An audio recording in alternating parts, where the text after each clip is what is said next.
सभी को नमस्कार। आज के इस वीडियो में हम अकारांत पुल्लिंग राम शब्द की रूप सिद्धि के बारे में पढ़ेंगे। पाणिनि अष्टाध्यायी सूत्रों के संपूर्ण प्रक्रिया के साथ ये जानने का प्रयास करेंगे। पाणिनि संस्कृत व्याकरण में राम जो शब्द है, उस राम शब्द के विषय में पाणिनि संस्कृत व्याकरण में राम शब्द रूप को 21 सुप प्रत्ययों का प्रयोग करके किस प्रकार से अलग अलग विभक्ति और अलग अलग वचनों में हम रूप सिद्ध करते हैं। अष्टाध्यायी के सिद्धांतों के अनुसार पद निर्माण की जो संपूर्ण प्रक्रिया है उसको समझने का प्रयास करेंगे।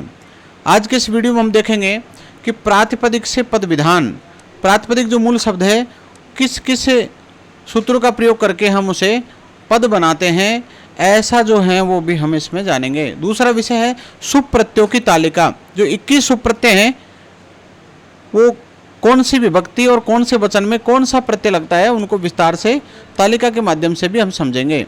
और तीसरा जो मूल विषय रहेगा रूप सिद्धि एवं नियम। विभिन्न सूत्रों के माध्यम से किस किस सूत्रों का प्रयोग करके हम जो है शब्द की जो है मूल रूप से हम सिद्ध रूप बनाते हैं, ऐसा भी हम जानेंगे। पहला सूत्र है अपदम न प्रयुंजित। इसका अर्थ है कि महर्षि पाणिनि का नियम है कि संस्कृत व्याकरण में बिना प्रत्यय जोड़े किसी भी जो मूल पद है उस मूल पद को बिना प्रत्यय जोड़े हम पद नहीं बना सकते, और बिना पद बनाए हम उस मूल शब्द का वाक्य में प्रयोग नहीं कर सकते। तो सुप प्रत्यय और पद निर्माण की इस प्रक्रिया में पहला जो प्रातिपदिक मूल शब्द होता है, यानी कोई भी जो शब्द है मूल रूप से वो प्रातिपदिक कहलाता है।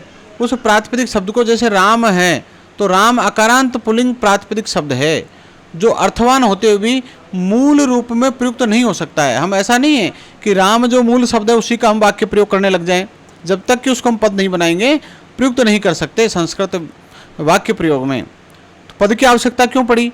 पद की आवश्यकता इसलिए है कि वाक्य में कारक एवं वचन का ज्ञान कराने हेतु प्रातिपदिक में जो सुप प्रत्यय हैं वो जोड़े जाते हैं, यानी कौन से वचन और कौन से कारक का ये जो पद है उसका पता करने के लिए हमें उसे सुप प्रत्यय जोड़े जाते हैं। प्रत्यय विभाजन में ये देख पा रहे हैं हम कि जो सुप प्रत्यय हैं वो कौन कौन से हैं। तो 7 विभक्तियाँ होती हैं संस्कृत में, और वो जो 7 विभक्तियाँ हैं प्रत्येक विभक्ति एक वचन, द्विवचन और बहुवचन के रूप में 3 वचनों में विभक्त है। तो 7 विभक्तियाँ और एक विभक्ति के प्रत्येक के एक वचन, द्विवचन और बहुवचन, तो 7 विभक्ति के जो प्रत्यय हैं वो 21 सुप प्रत्यय का प्रयोग हम करते हैं पद निर्माण में। ये सुबंत पद क्या है? सुबंत पद है कि यानी जो मूल प्रातिपदिक पद है, मूल जो शब्द है उसमें हम जो सुप प्रत्यय उनका प्रयोग करते हैं, मूल जो पद है प्रातिपदिक उसमें सुप प्रत्ययों का प्रयोग करते हैं तो वो सुबंत पद बन जाता है। जैसे यह मूल पद है राम, और राम में हमने प्रथमा के एक वचन में सुप प्रत्यय का प्रयोग किया। जब रूप सिद्ध होगा तो हमारे सामने रूप बनेगा राम है। तो ये जो राम है ये राम है जो मूल रूप से प्रत्यय के बाद में सुबंत पद कहलाएगा। राम है क्या कहलाएगा? सुबंत पद कहलाएगा। राम प्रातिपदिक पद हैं, सुप्रत्यय हैं, और प्रत्यय प्रयोग के बाद में जो रूप सिद्ध होकर के हमारे सामने आएगा वो सुबंत पद कहलाता है। ऐसा हम इस प्रक्रिया में, इस प्रकरण में विभिन्न सुबंत प्रत्ययों का प्रयोग करते हुए और रूप सिद्ध करेंगे। महर्षि पाणिनि और अष्टाध्यायी में ये रूप सिद्ध के विषय में जो सूत्र दिया गया है उसका वर्णन अष्टाध्यायी के चौथे अध्याय के पाद नंबर 1 के दूसरा सूत्र है, और इसमें 21 सुप प्रत्ययों का क्रमबद्ध रूप से प्रयोग किया गया है। ये सुप क्या है कि प्रथमा के प्रथम प्रत्यय सु से लेकर के और सप्तमी के अंतिम प्रत्यय सुप, उस सुप को मिला करके हम सुप प्रत्याहार बनाते हैं। यानी पहला जो प्रत्यय है सु और अंतिम जो प्रत्यय है वो है सुप प्रत्यय। तो प्रत्याहार बनाने का नियम हम संस्कृत में पहले भी माहेश्वर सूत्रों का अध्ययन कर चुके हैं, और माहेश्वर सूत्रों का अध्ययन करते समय जैसे हमने अण प्रत्याहार बनाया था, तो अण प्रत्याहार का अर्थ था कि हमारे पास में जो माहेश्वर सूत्र थे उसमें एक सूत्र था, पहला ही सूत्र है अण, तो वहाँ से हमने अण प्रत्याहार का निर्माण किया। प्रत्याहार का अर्थ है कि जो पहला शब्द है वहाँ से प्रारंभ करके और न तक जो भी माहेश्वर सूत्र में जहाँ भी न मिलेगा वहाँ तक के जितने भी वर्ण हैं वो उस प्रत्याहार में समाहित होंगे। तो ऐसे ही अण प्रत्याहार में कौन कौन से वर्ण आ गए? ए, ई, उ, और हम न तक गए लेकिन न को शामिल नहीं किया। इसी प्रकार सुबंत जो प्रत्यय हैं प्रथमा एक वचन का सु से लेकर के सप्तमी के बहुवचन में सुप प्रत्यय हैं, तो सु से और अंतिम पे तक जो भी प्रत्यय है वो प्रत्याहार बना सुप प्रत्याहार, यानी 21 जो सुबंत प्रत्यय हैं वो सुप प्रत्याहार के अंतर्गत आते हैं, ऐसा हम समझेंगे।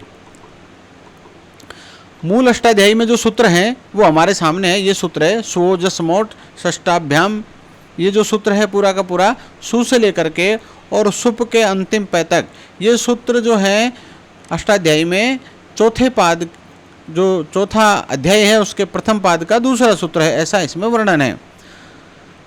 यह सूत्र संस्कृत भाषा के समस्त संज्ञा, सर्वनाम एवं विशेषण पदों के निर्माण में मूल आधार कहलाता है। मूल आधार है, यानी सभी जितने भी हम संज्ञा शब्द बनाएंगे उन सभी में, चाहे वो शब्द कोई सा भी है, लेकिन ऐसी सुबंत प्रत्ययों का प्रयोग करके हम उसका निर्माण करते हैं। सूत्र की लागू व्याख्या क्या है कि प्रत्याहार रचना जब हम करते हैं तो सूत्र का प्रारंभिक सु प्रथमा एक वचन से और अंतिम सुप के पै यानी सप्तमी बहुवचन से होता हुआ ये जो है सुप प्रत्यय कहलाता है। 21 सुप प्रत्ययों की मूल तालिका, जैसा कि हमने पहले जाना कि हम इसमें 3 प्रकार से जो है अध्ययन करेंगे, सुबंत प्रत्यय बनाएंगे और कौन कौन से सुबंत प्रत्यय हैं, सुप प्रत्यय हैं, उनको भी हम समझेंगे तालिका के माध्यम से। तो ये जो 21 सुप प्रत्यय हैं यानी विभक्ति हैं प्रथमा, द्वितीया, तृतीया, चतुर्थी, पंचमी, षष्ठी और सप्तमी, ये सातों जो विभक्तियां हैं, ये सातों विभक्तियां क्रमशः एक वचन, क्रमशः द्विवचन और क्रमशः बहुवचन के रूप में विभक्त है। यानी प्रथमा जो विभक्ति है उसमें 3 वचन होंगे, एक वचन, द्विवचन और बहुवचन। तो प्रथमा के एक वचन में प्रत्यय प्रयुक्त होगा सु प्रत्यय, और सु की जो है इत संज्ञा होकर के सह रहेगा, आगे जो है पद निर्माण की प्रक्रिया होगी। इसी प्रकार से हम ऐसा समझेंगे कि प्रथमा के एक वचन में सु, फिर औ, जस, अम, औट, सस, तृतीया के एक वचन में टा, फिर भ्याम, भिस, उसके बाद में चतुर्थी में गे, भ्याम, भ्यस, पंचमी में ngसी, भ्याम, भ्यस, षष्ठी में ngस, ओस, आम और सप्तमी में ङी, ओस, सुप। यानी प्रथमा के एक वचन के सु से लेकर के और सप्तमी का जो अंतिम बहुवचन का प्रत्यय सुप, इसके पै तक जितने भी किस प्रत्यय हैं वो सारे के सारे जो हैं सुप प्रत्यय कहलाते हैं। ये कौन से प्रत्यय कहलाते हैं? सुप प्रत्यय कहलाते हैं। तो इन सुप प्रत्ययों को हम 21 सुबंत प्रत्ययों को इस तालिका के माध्यम से अच्छी प्रकार से समझ सकते हैं। अष्टाध्यायी व्याकरण में संस्कृत व्याकरण की जो रूप सिद्धि है उसमें हम अकारांत पुल्लिंग प्रकरण में राम शब्द की प्रक्रिया इन सुबंत प्रत्ययों के साथ में अब समझेंगे। तब हम देखेंगे कि जो पहला रूप है राम है जो रूप सिद्धि है, इसको हम प्रयास करते हैं किस प्रकार से इसका रूप सिद्ध होगा, ये जानने के लिए हम इसमें समझते हैं। तो पहला जो शब्द है राम है, ये प्रथमा विभक्ति का एक वचन का रूप है और हमारा लक्ष्य है राम है पद निर्माण, राम है पद बनाना, राम मूल शब्द से राम है पद बनाना। इसकी प्रकृति देखते हैं हम, तो ये अकारांत पुल्लिंग है, अकारांत पुल्लिंग। अकारांत का अर्थ है कि ये जो राम शब्द है इसके अंत में ए है, अंत में क्या है? ए, इसलिए ये कहलाएगा अकारांत और लिंग इसका पुल्लिंग है। विभक्ति और वचन देखें तो प्रथमा विभक्ति का एक वचन में ये रूप बनेगा। मूल स्थिति रहेगी राम और सु, जैसा कि हमने तालिका के माध्यम से पहले देखा कि प्रथमा के एक वचन में सु प्रत्यय का प्रयोग होगा, तो मूल शब्द बनेगा राम सु। फिर हम जो है सूत्र का प्रयोग करेंगे कि सो जस अमोट सस, जो पहले हमने सूत्र पढ़ा, ये सूत्र क्या करता है? ये सूत्र प्रथमा एक वचन में सु प्रत्यय का विधान करता है। यानी प्रथमा के एक वचन में जो राम मूल शब्द है वो प्रथमा के एक वचन में सु प्रत्यय आएगा। कौन से सूत्र से आएगा? ये जो सूत्र हमारे सामने सो जस मोट सस, ये जो सूत्र है इसके माध्यम से प्रथमा के एक वचन में सु प्रत्यय का प्रयोग होगा। सुप्रत्यय का प्रयोग होने के बाद में दूसरा सूत्र लगेगा उपदेशे अज अनुनासिक इत। ये सूत्र क्या करता है? ये सूत्र करता है कि जितने भी जो भी है स्वर वर्ण हैं उन स्वर वर्णों की संज्ञा करता है। तो यहाँ पर जो सु है, सु में उ है, स्वर वर्ण है, तो यहाँ इस सूत्र के माध्यम से उ की इत संज्ञा का विधान है, उ की इत संज्ञा होगी। और जिस भी वर्ण की इत संज्ञा होती है उसका लोप होता है। अदर्शनम लोप से लोप संज्ञा होकर के तस्य लोप, यानी दो सूत्र और इसमें काम करते हैं जो कि इसमें हमने लिखे नहीं है, उसको समझने का प्रयास करते हैं। पहला सूत्र है आदर्शनम लोप है, क्या करता है, जिसकी संज्ञा हो गई उसकी लोप संज्ञा। और इसके बाद में जो है दूसरा सूत्र है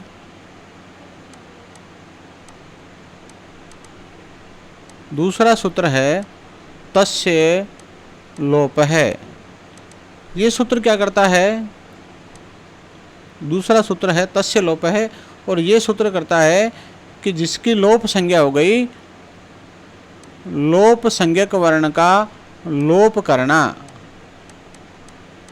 लोप संज्ञक जो वर्ण है लोप संज्ञक वर्ण का लोप कर देता है, तस्य लोप है। तो दो सूत्र प्रयुक्त और होंगे। ऐदर्शनम लोप है, ये लोप संज्ञा करता है जिस वर्ण की संज्ञा हो गई, तो यहाँ ऊ की संज्ञा हो गई, इसलिए तस्य ऐदर्शनम लोप से उसकी लोप संज्ञा हुई। और फिर तस्य लोप है, जिस वर्ण की लोप संज्ञा हो गई उस वर्ण का लोप कर देता है। तो लोप होने के बाद में हम संक्षिप्त में हमने लिख लिया और उसको नीचे समझने का प्रयास किया है कि अगर हम जब भी हम आगे संधि के रूप करेंगे तो उसमें ऐसा लिखेंगे कि इसकी कौन सा वर्ण है, उसकी इस संज्ञा हो गई और इस संज्ञा के बाद में लोप हो गया। तो लोप को हमने यहाँ समझा है कि लोप करने में दो सूत्र और कार्य करेंगे। ऐदर्शनम लोप है, ये लोप संज्ञा करेगा, और फिर तस्य लोप है, उस वर्ण का लोप कर देगा। तो लोप होने के बाद में यहाँ पर जो स्थिति बनी है वो राम और स के रूप में हम इसको समझते हैं। तीसरा सूत्र है सस जुसो रू, सस जुसो रू। ये सूत्र क्या करेगा, ये सूत्र जो है स के स्थान पर रू आदेश करेगा। ये जो स बच गया था यहाँ पर, इस स के स्थान पर रू आदेश करेगा, यानी स जो था उसके स्थान पर अब जो है रू दिखेगा, मैं रू आदेश हो जाएगा। तो स हट गया और स के स्थान पर रू आ गया, तो रूप बन गया राम और रू। फिर अगला सूत्र आएगा, वही जो है रू है, तो रे में क्या है, ऊ है, यहाँ रे है और रे के साथ में क्या है, ऊ है, रे हलंत रहेगा। तो ये जो ऊ है इसकी भी संज्ञा हो जाएगी। इसकी संज्ञा कौन सा सूत्र करेगा, वही उपदेश है जो नासिक से जो है रू के ऊ की संज्ञा, और संज्ञा होने के बाद में उसका लोप हो गया। तो लोप होने के बाद जो रूप बनेगा राम और रे शेष रहेगा, राम प्लस रे। तब हम देखेंगे कि जब ये राम प्लस रे है तो उसके बाद में सूत्र आएगा खरवसानी और विसर्जनी है। ये सूत्र क्या करता है कि सूत्र के रे को, इस सूत्र से रे के स्थान पर विसर्ग हो गया, रे के स्थान पर क्या हो गया, विसर्ग हो गया। ये अवसान में और खर वर्णों के स्थान पर रे वर्ण जो भी है वो या तो अवसान है, अगर अवसान में रे वर्ण है तो उसके स्थान पर विसर्ग कर देता है। तो यहाँ एक सूत्र और लगेगा, है अवसर और लगेगा यहाँ पर, और वो सूत्र है विरामो अवसाने, विरामो अवसाने। ये सूत्र क्या करता है, ये सूत्र करेगा अवसान संज्ञा करेगा, रे वर्ण की अवसान संज्ञा करेगा। अवसान का अर्थ है कि सबसे अंत में जो वर्ण है, यानी जो वर्ण अंत में है उस अंतिम वर्ण की ये अवसान संज्ञा करेगा। तो अंत में क्या है, रे है, तो रे की क्या हो गई, इस रे की हो गई अवसान संज्ञा। और जिस वर्ण की अवसान संज्ञा हो गई और अंतिम अगर रे है तो उस रे के स्थान पर अगला सूत्र है खर अवसानी और विसर्जनीय।